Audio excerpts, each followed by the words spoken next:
Good morning मेरे प्यारे प्यारे बच्चों। कैसे आप लोग हैं? उम्मीद करते हैं अच्छे होंगे। आइए आज हम लोग कुछ इंपॉर्टेंट क्वेश्चन करने वाले हैं एक्सरसाइज 8.1 का एनसीईआरटी क्लास 10 मैथमेटिक्स। तो देखिएगा, इसमें हम ट्रिग्नोमेट्री रेशियो फाइंड करेंगे। ये बेटा आपको तभी आएगा जब इससे पहले जाकर आप मेरे प्रीवियस वाला लेक्चर देखे होंगे। उसमें हमने trigonometry ratio sine cos tan cosec sec cot का हमने फार्मूला बताया है। उस फार्मूला को आप जाके जरूर याद करिएगा। अगर याद करेंगे तभी इसको आप लगा पाएंगे। तो आइए हम सबसे पहले क्वेश्चन नंबर फर्स्ट स्टार्ट करते हैं। देखिए क्या कर रहा है।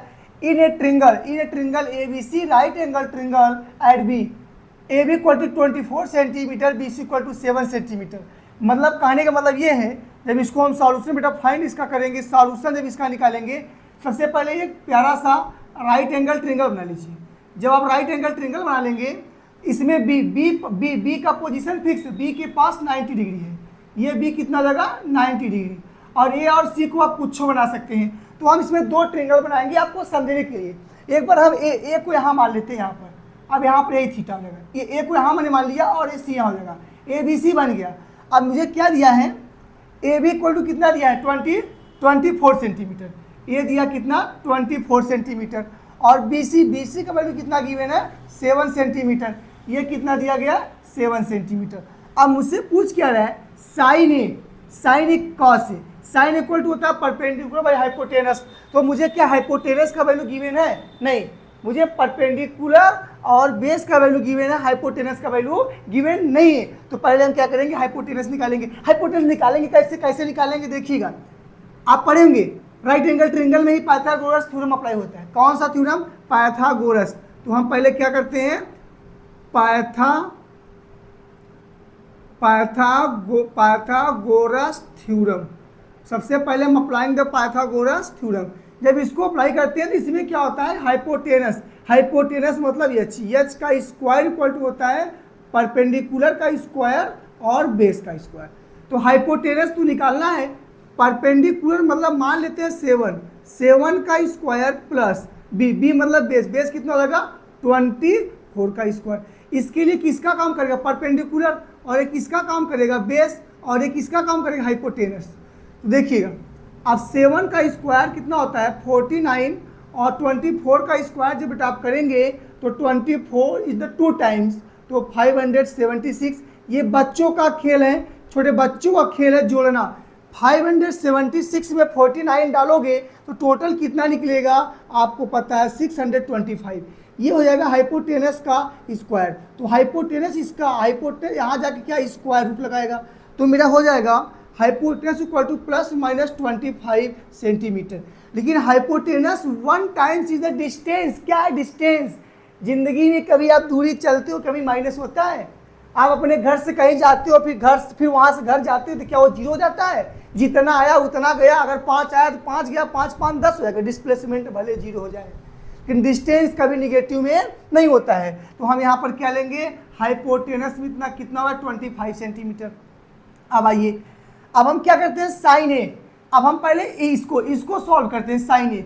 जब हम सॉल्यूशन फर्स्ट निकालेंगे तो साइन ए। अब लिखते क्या है साइन ए। जब लिखेंगे बेटा साइन ए, तो sine of A perpendicular by hypotenuse सबका। अब ए के करेस्पॉन्डिंग परपेंडिकुलर, अब देखिए ए के करेस्पॉन्डिंग परपेंडिकुलर कौन, बी सी, और हाइपोटेनस कौन, ए सी। तो अब बताइए बी सी का वैल्यू कितना है 7, और हाइपोटेनस का वैल्यू कितना निकाल के लाए 25 सेंटीमीटर। फिर कॉस ए, इसी प्रकार cos of A equal to होता है बेस बाई हाइपोटेनस। अब ए के करेस्पॉन्डिंग बेस, अगर ये के करेस्पॉन्डिंग ये सब अपोजिट साइड परपेंडिकुलर होगा, ये वाला बेस होगा। बेस कितना है 24, और हाइपोटेनस कितना है 25। Sine equal to perpendicular by hypotenuse, लेकिन ए के करेस्पॉन्डिंग परपेंडिकुलर देखिएगा, ए के करेस्पॉन्डिंग परपेंडिकुलर ए होगा, लेकिन सी के करेस्पॉन्डिंग परपेंडिकुलर ए होगा। जो ए का परपेंडिकुलर वह सी का बेस, जो सी का बेस वह ए का परपेंडिकुलर, और जो सी का परपेंडिकुलर वह ए का बेस। तो हम क्या कर लिए, sine equal to perpendicular by hypotenuse, B C by A C. B C का वैल्यू कितना था 7, और ए सी का वैल्यू कितना था 25। तो cos equal to base by hypotenuse, A के करस्पॉन्डिंग बेस 25 24 और ए के करस्पॉन्डिंग आपका हाइपोटेनस 25 सेंटीमीटर। ये इसका आंसर हो जाएगा, ये इसका आंसर हो जाएगा। तो please pause the video, noted down, noted down, noted down. चलिए अब हम क्या करते हैं, सी के करस्पॉन्डिंग बनाते हैं। मेरे पास स्पेस तो नहीं है, कहेंगे अब सी के करस्पॉन्डिंग जब करें तो उसको देखिएगा। जब सी के करस्पॉन्डिंग करते हैं या कहिए इसी ट्रिंगल में बना दें, इसी ट्रिंगल में बता दें, ठीक चलिए इसी बता देते हैं। आप लोग की उम्मीद बहुत अच्छा, आप लोग समझदार हैं। अब हम जब मेरा वेन एक्यूट एंगल एट सी, जब एक्यूट एंगल सी पे होगा तो आप कहिए, तो इसको हटा देते हैं, थोड़ा सा इसको हटा देते हैं। इसको हटा देंगे तो हम इसको हटा देंगे तो हम थोड़ा सा खाली इसको चेंज करेंगे, सी के पास एक्यूट एंगल करेंगे। जब सी के पास करेंगे तो देखिएगा फॉर एक्यूट एंगल सी, थोड़ा ज़्यादा लापरवाही नहीं, थोड़ा सा ये देखिए बी को डोंट टच, ये हो जाएगा सी, ये हो जाएगा आपका ए। सी के करस्पॉन्डिंग, अब सी के करस्पॉन्डिंग देखना है, सी करस्पॉन्डिंग कौन हो गया, परपेंडिकुलर ए बी। अब ए बी का वैल्यू आप देखिए कितना दिया था 24 और बी सी कितना गिवन है 7 और हमने इसका कितना लिया 25 सेंटीमीटर। अब चलिएगा, और ऐसे जब आ गया बात तो आप चलिए अब सॉल्व करिए किसको, साइन सी, दूसरा सॉल्यूशन सेकेंड। जब आप सॉल्यूशन सेकेंड करेंगे तो साइन ऑफ सी, जब साइन ऑफ सी निकालेंगे तो sine of C equal to sine कौनो साइन किसी एक्यूट एंगल के साथ हो लेकिन परपेंडिकुलर बाई हाइपोटेनस ही होगा। Sine C equal to perpendicular by hypotenuse, और परपेंडिकुलर किसके करस्पॉन्डिंग सी करस्पॉन्डिंग परपेंडिकुलर कौन है ए बी, और हाइपोटेनस कौन है ए सी। तो 25 ए बी मतलब 24, ए बी मतलब 24 और ए सी मतलब 25 सेंटीमीटर। अब फिर कौन सा बचा, cos of C base by hypotenuse, C के करस्पॉन्डिंग बेस कौन बी सी, और हाइपोटेनस तो आपका वही है जो पहले का था, B C equal to 7, A C equal to 25। This is a requirement sir, this part the video, noted down. उम्मीद करते हैं आपको आ रहा है।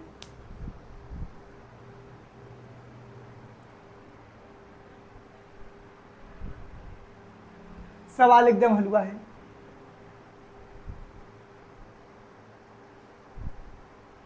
चलिए इरेज करते हैं, अब राइट डाउन करते हैं नेक्स्ट क्वेश्चन। सवाल में कुछ नहीं है। चलिए अब क्वेश्चन नंबर सेकेंड देखते हैं।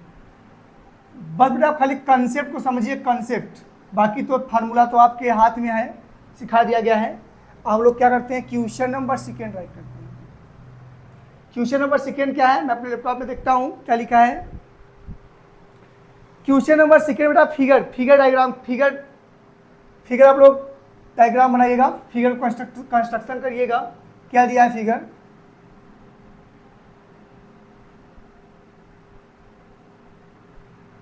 ये आपका हो गया पी क्यू आर, ये पी है, ये क्यू है, ये आर है, ये 30 सेंटीमीटर है, ये 12 सेंटीमीटर है, ठीक।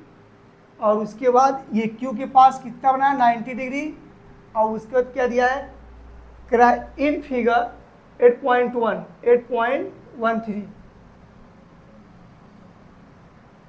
इन फिगर 8.13 हमको फाइंड क्या करना है, फाइंड आउट करना है मुझे tan of P minus cot of R। इसका वैल्यू क्या गिवन है, tan P minus cot R का वैल्यू रहना है बेटा बी। यहाँ P क्यू आर में Q 90 डिग्री है और P Q कितना दिया 12 दिया है, और उसके बाद हमें क्या पी आर कितना दिया 13 दिया है। तो हम पहले क्यू आर का वैल्यू फाइंड कर लेंगे, क्योंकि हमको tan P और कॉट आर, यानी पहले ये खान में tan P ले लो, इसमें कॉट आर ले लो। tan P का वैल्यू P के करस्पॉन्डिंग tan का वैल्यू और R के करस्पॉन्डिंग कॉट का वैल्यू, और दोनों घटा किया दीजिए नीचे, दोनों को सेपरेट कर दीजिए तो tan P minus cot R आ जाएगा। ऐसा करिए, पहले हम निकालते हैं tan P, और P निकालेंगे तो मुझे परपेंडिकुलर बाई बेस, तो पहले यहाँ से हम क्या करते हैं, इसका वैल्यू फाइंड कर लेते हैं। जब इसका वैल्यू फाइंड करेंगे यूजिंग द पाइथागोरस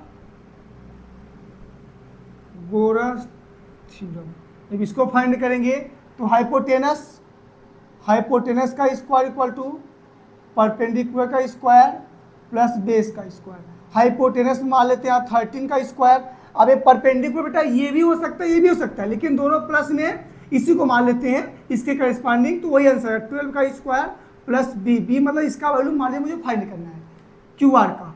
अब अगर हम निकालेंगे 13 का स्क्वायर 169 और 144 प्लस बी मतलब इसका वैल्यू निकालेंगे तो क्या आएगा मेरा 169 माइनस 144 इक्वल टू बी का स्क्वायर। कितना घटा देंगे कितना आएगा 25 इक्वल टू जाएगा बी का स्क्वायर, तो बी इक्वल टू मेरा कितना हो जाएगा प्लस माइनस 5, यानी हमारा इसका वैल्यू क्या आ गया 5 सेंटीमीटर। सीएम में दिया ना, ये लिख दो सीएम, ये लिख दो सीएम। अब मुझे तो पता चल गया, अब हम क्या करते हैं पी के करेस्पॉन्डिंग, अब जब पी बोलेगा तो पी यहाँ देख रहे हैं इसके करेस्पॉन्डिंग, तो tan p इक्वल टू मेरा क्या होता है, tan p इक्वल टू मेरा क्या होता है बताइए, p corresponding tan p equal to होता है परपेंडिकुलर बाई बेस। सॉल्यूशन में लिखिएगा फिर से एक बार, सॉल्यूशन tan p, जब tan p का वैल्यू निकालिएगा तो tan p क्या, p corresponding tan p perpendicular by base, लेकिन p के करेस्पॉन्डिंग परपेंडिकुलर कौन हो जाएगा क्यू आर और बेस कौन होगा पी क्यू, यानी पी क्यू आर का मान कितना मैंने फाइंड किया 5 सेंटीमीटर, और बी मतलब पी क्यू वैल्यू कितना फाइंड किया मैंने 12, यानी 12 ये 5/12 सेंटीमीटर। ऐसे कॉट और चलेंगे, जब कॉट ऑफ आर चलेंगे तो कॉट इक्वल टू इसी जस्ट उल्टा बेस बाई परपेंडिकुलर, लेकिन अब आर की करेस्पॉन्डिंग, आर मतलब यहाँ, अब एक्यूट एंगल यहाँ, अब हमें क्या चाहिए बेस, इसके अपोजिट साइड क्या परपेंडिकुलर बचा कौन, ये क्या होगा बेस, यानी क्या क्यू आर बाई परपेंडिकुलर। अब आर के सापेक्ष परपेंडिकुलर कौन हो जाएगा 12, आर के सापेक्ष परपेंडिकुलर कौन हो जाएगा 12, यानी क्या मेरा पी क्यू मतलब क्यू आर मतलब क्या 5 और पी क्यू मतलब क्या होगा मेरा 12। अब हमें चाहिए क्या tan p minus cot R का डिफरेंस, तो हम क्या करते हैं tan p minus cot R, tan p minus cot of R, tan p का वैल्यू कितना है 5/12 माइनस कॉट ऑफ r का वैल्यू कितना है 5/12, 5/12 minus 5/12 equal to 0। This is a requirement answer, right down.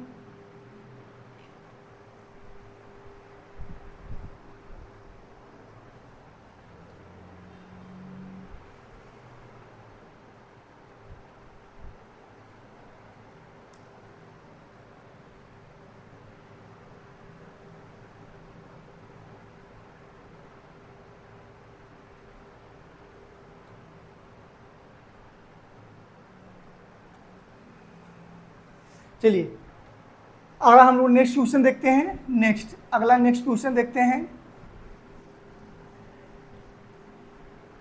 Next question number third,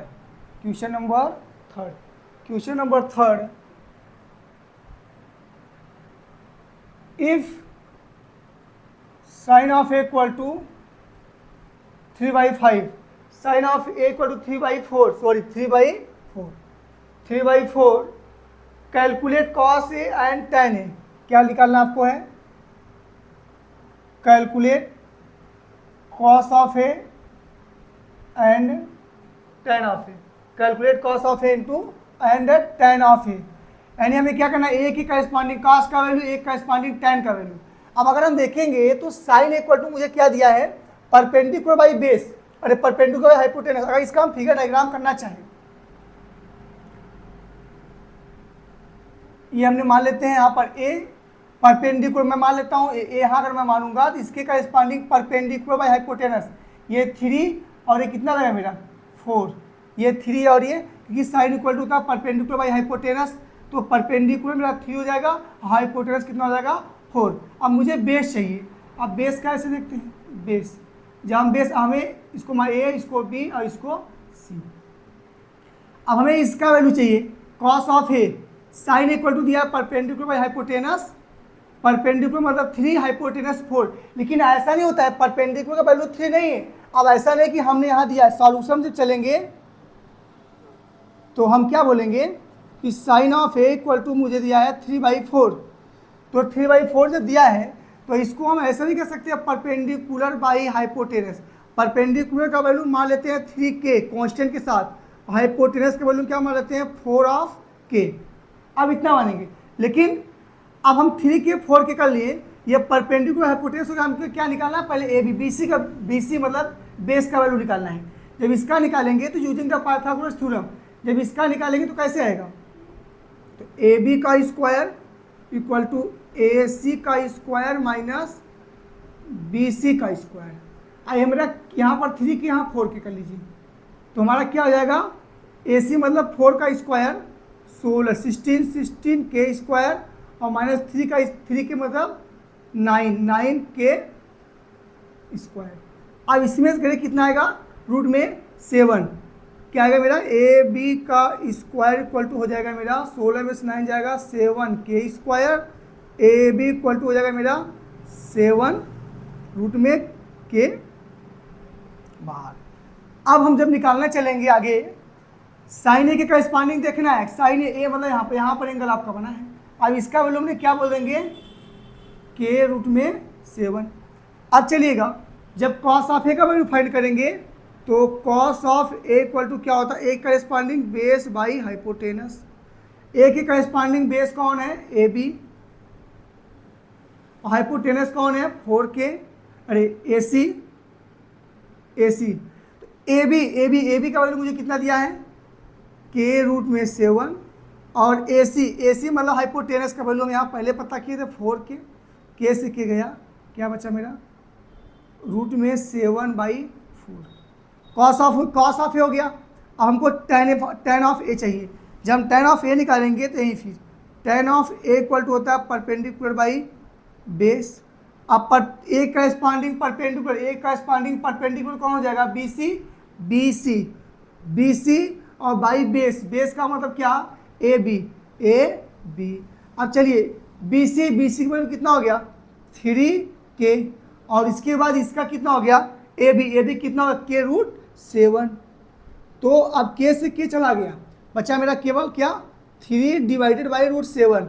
अब ये root 7 जो होता है मैथमेटिक्स कहता है कि डिनोमिनेटर में रूट नहीं होना चाहिए, इसको हटाने के लिए इसी नंबर का रेशनलाइजेशन करते हैं। तो जब रेशनलाइजेशन करेंगे तो न्यूमरेटर और डिनोमिनेटर में रूट 7 से हमने क्या किया, मल्टीप्लाई कर दिया, तो मेरा कितना हो गया 3 रूट 7, और root 7 into root 7 equal to 7। This is a requirement answer, right down.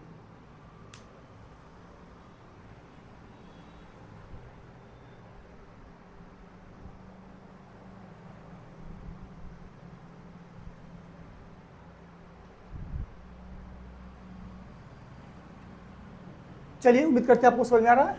Next question देखते हैं, क्वेश्चन नंबर 4। चलिए क्वेश्चन नंबर 4 देखते हैं। क्वेश्चन नंबर 4 क्या कह रहा है, क्वेश्चन नंबर 4 ये कह रहा है कि गिवेन 15 cot इक्वल टू 8, क्या आपको गिवेन है, गिवेन 15 cot इक्वल टू 8, पूछा find out cos of A, find out sine of A into sec A, find out sine of A and sec of A.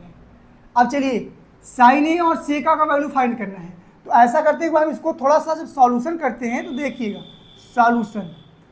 अब हमें इसका value चाहिए, ए के corresponding cot का वैल्यू 8/15 यहाँ multiply कर देंगे तो एक करस्पॉन्डिंग साइन और सेक का वैल्यू पता करना है।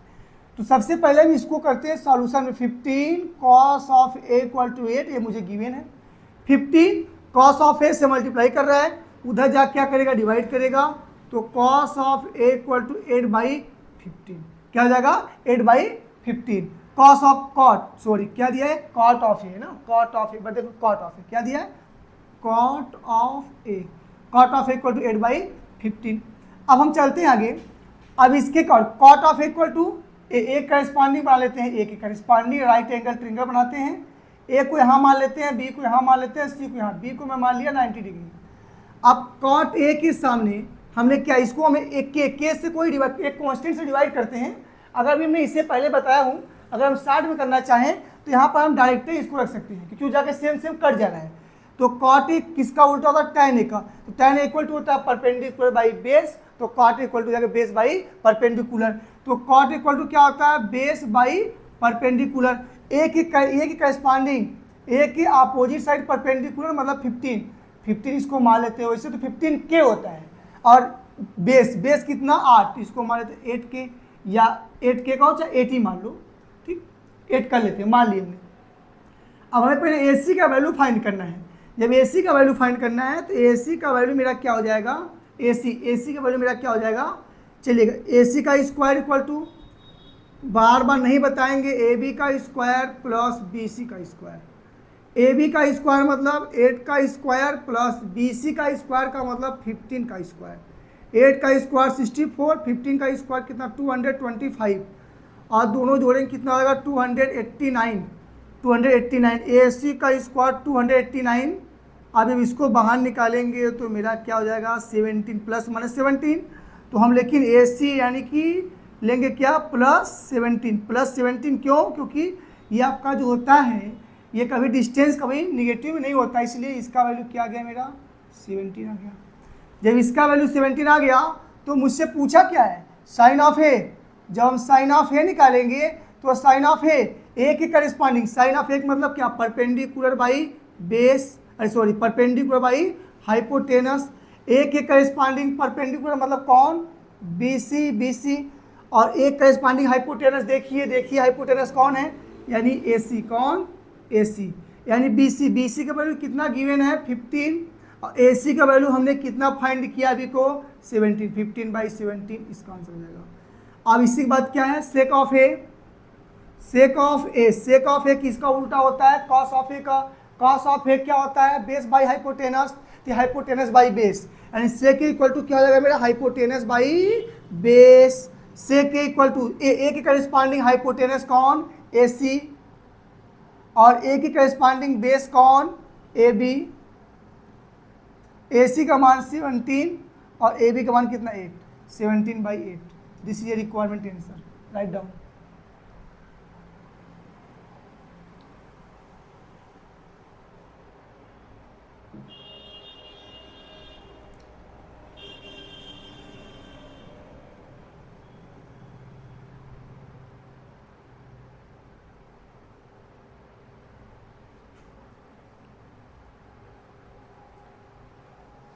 चलिए अगला क्वेश्चन राइट करते हैं।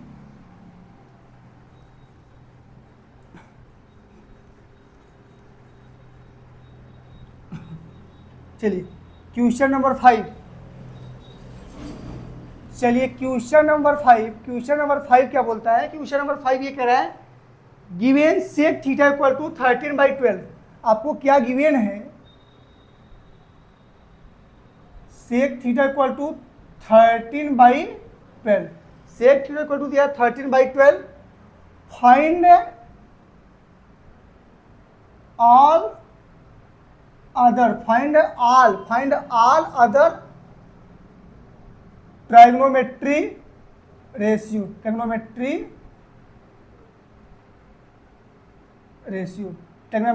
मतलब आपको सेक थीटा इक्वल टू 13/12 दिया है।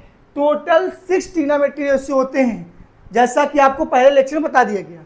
अब उसी में से एक ट्रिग्नोमेट्री रेशियो का वैल्यू गिवन है, तो कितना बचा आपके पास 5।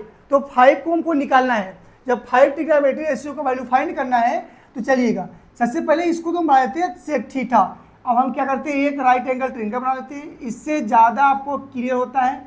इसको मान लेते हैं A, इसको B, इसको C। एक right angle triangle ABC। Solution में B मतलब 90 डिग्री, A का मतलब होता है यहाँ पर A को मान लेते हैं एक्यूट एंगल थीटा। अब चलिए हमको गिवन क्या है बेटा, sec of theta equal to होता है 13/12। Sec of theta equal to 13/12। तो सेक थीटा किसका अपोजिट होता है कॉस ऑफ थीटा का। Cos of theta equal to होता है बेस बाई हाइपोटेनस, तो हाइपोटेनस बाई बेस, यानी क्या हो जाएगा सेक ऑफ थीटा मतलब हाइपोटेनस बाई बेस। तो यहाँ पर हाइपोटेनस इक्वल टू हमारा कितना 13, वैसे रियलिटी में 13K लिखा जाता है, और बेस मतलब B, बेस मतलब कितना 12, वैसे 12K 13K लिखा जाएगा। फिर इसमें भी आप जब परपेंडिकुलर निकालेंगे वो भी K में आएगा, क्योंकि डिवाइड करेंगे कट जाता है। इसलिए हम यहाँ पर क्योंकि ये कांस्टेंट रहता है, इसलिए आपको इससे पहले वाले हम क्वेश्चन नंबर 2 में शायद आपको बताए थे, उसी टाइप इसको करना होता है। लेकिन हम यहाँ पर क्या है, हाइपोटेनस क्या मान लेते हैं 13 और बेस को क्या मान लेते हैं 12।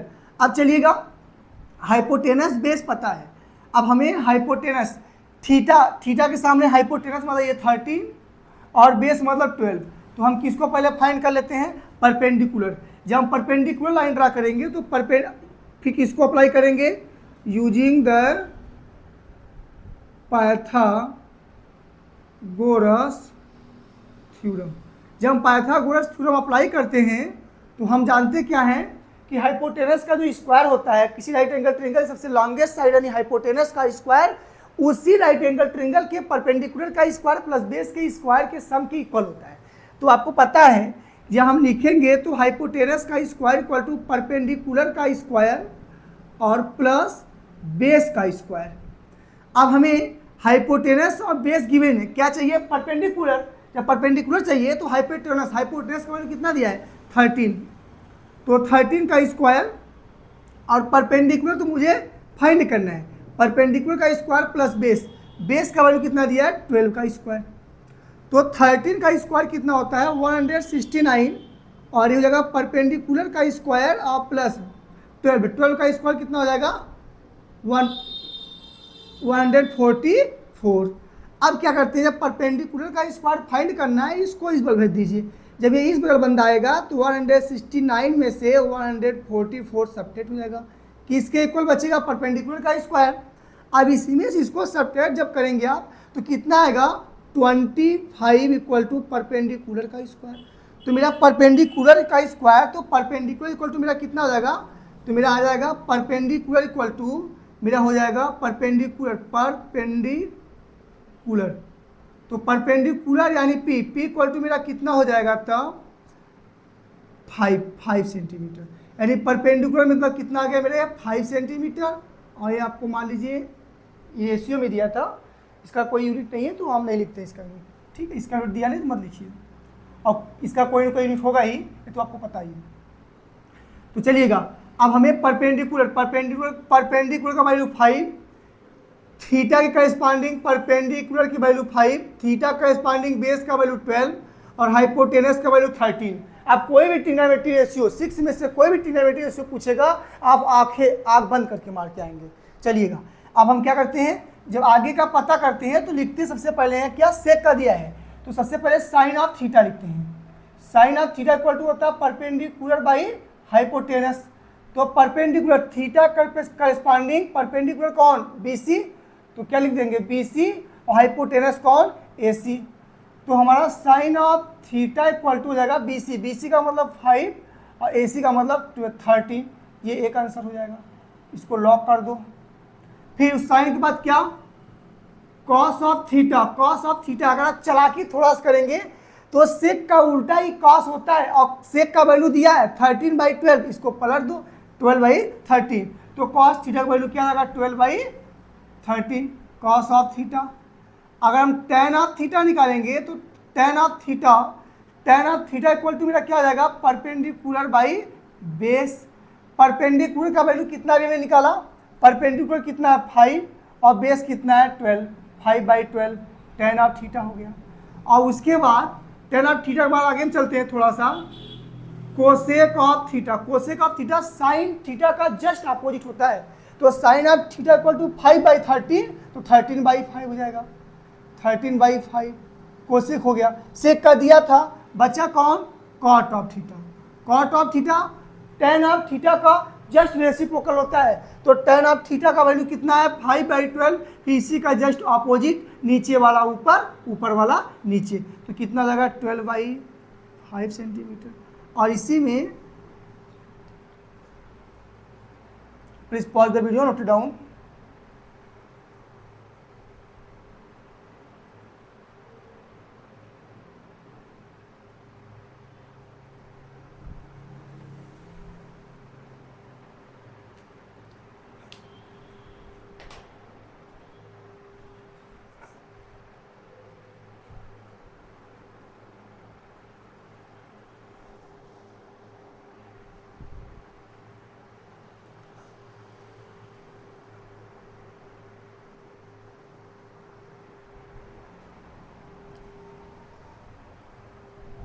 थोड़ा सा आप लोग कहीं पानी पी लेते हैं, गला सूख जा रहा है बोलते बोलते।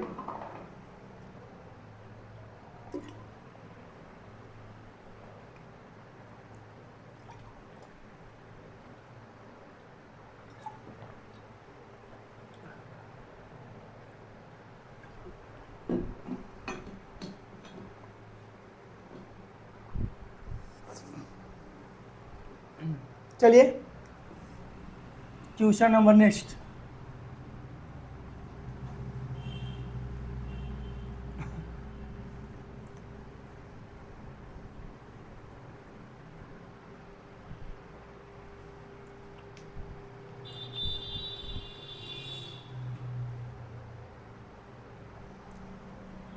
क्वेश्चन नंबर 6,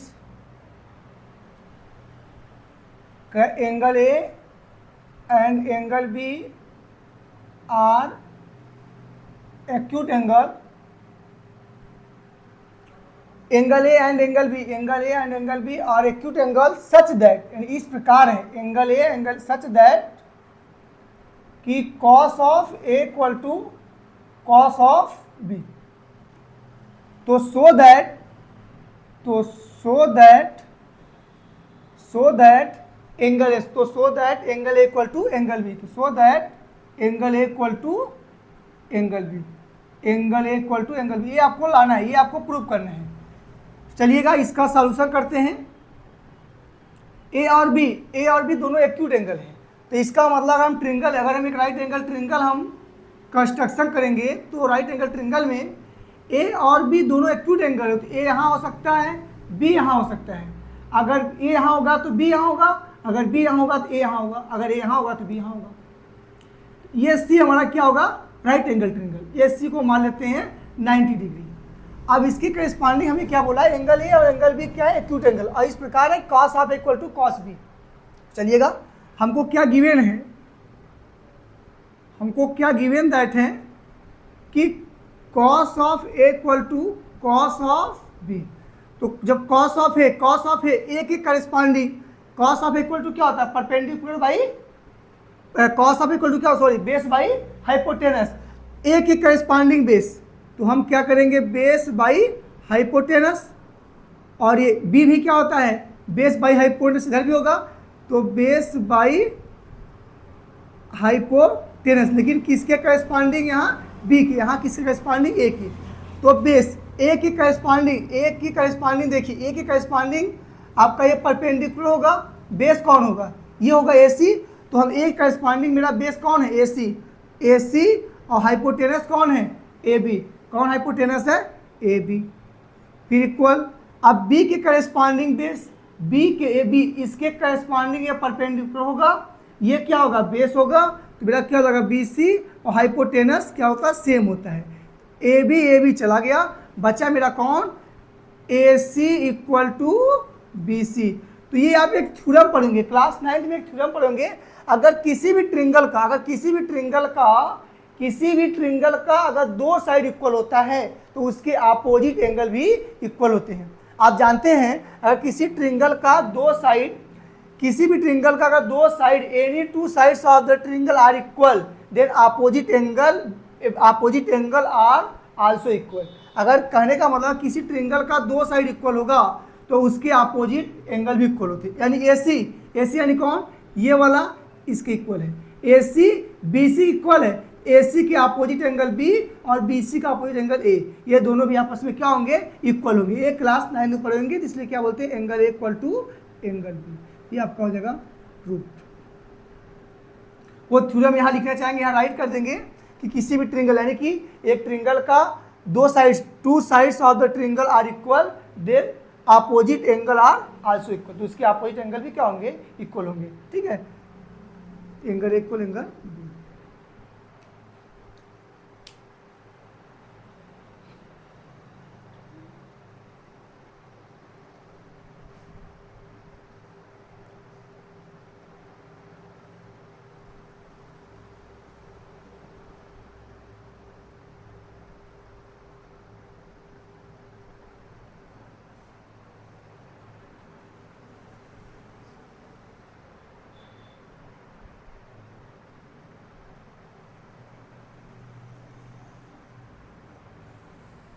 चलिए इसको इरेज करते हैं।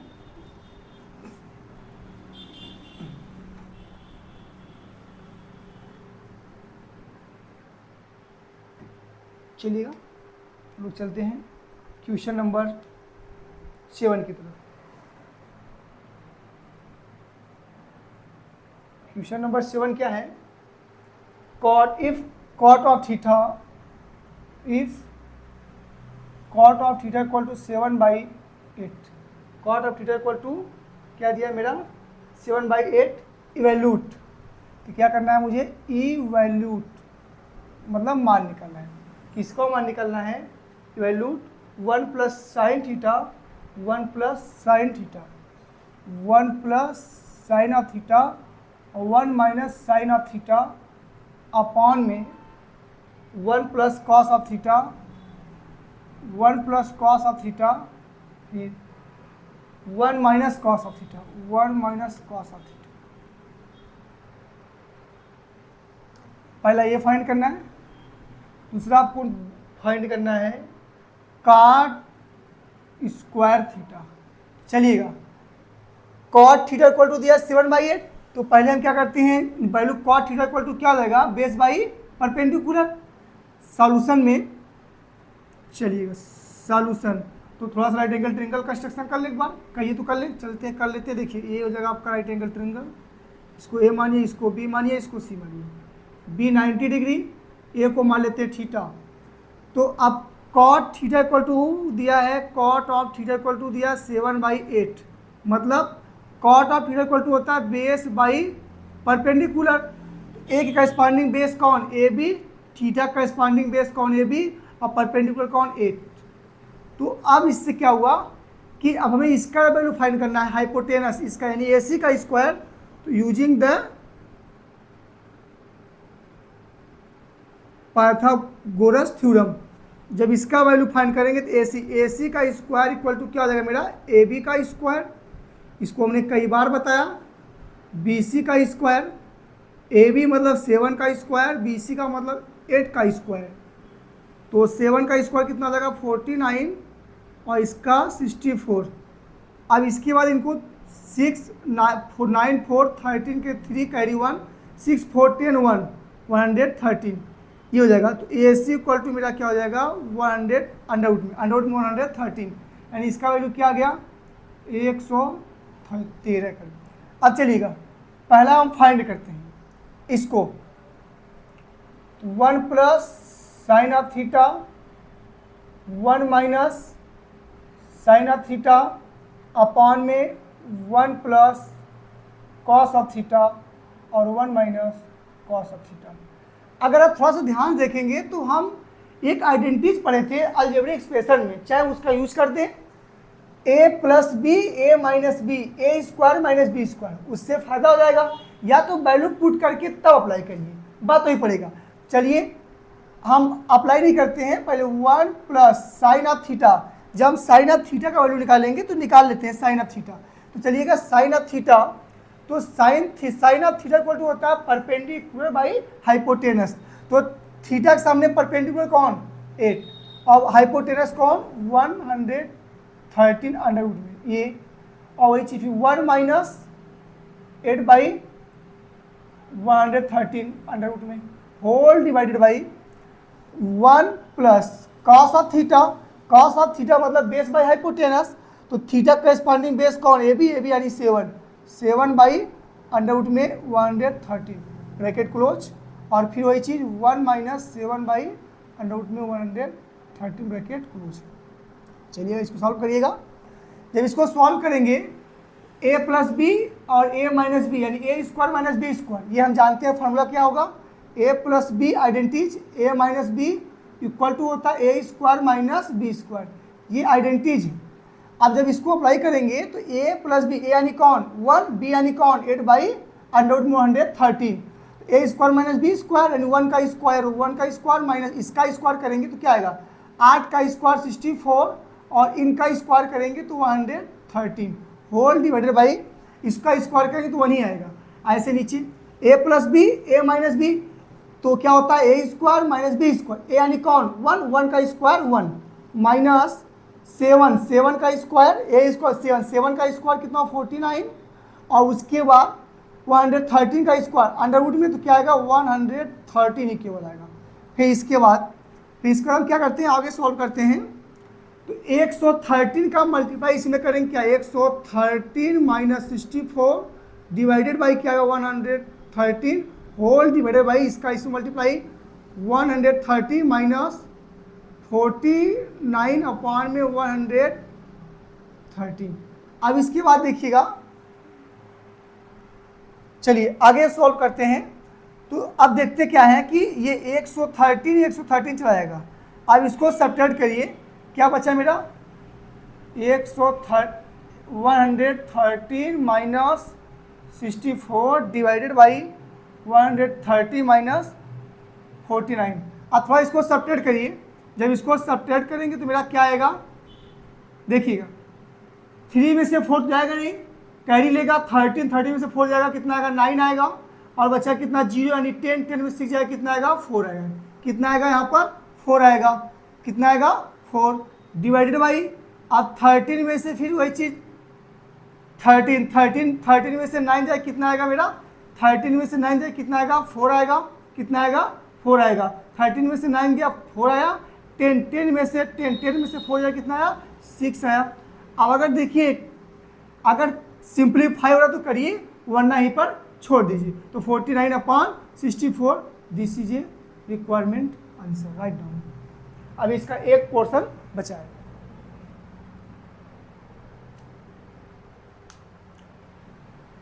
चलिएगा इसी साथ हम इसका सेकेंड पोर्शन भी फाइंड करते हैं।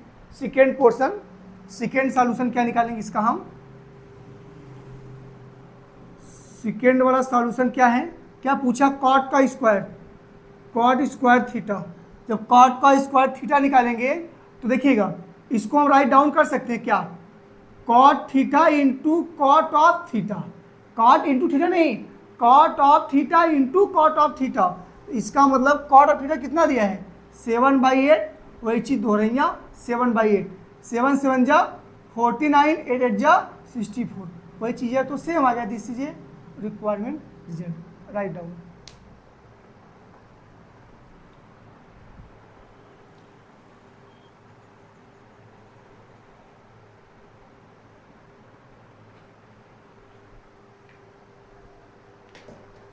चलिए बाकी 8 9 10 11 नेक्स्ट वीडियो में हम आपको जरूर बताएंगे, मेरे साथ बने रहिएगा। अगर आपको समझ में आया है तो सब्सक्राइब और लाइक और कमेंट जरूर करिएगा।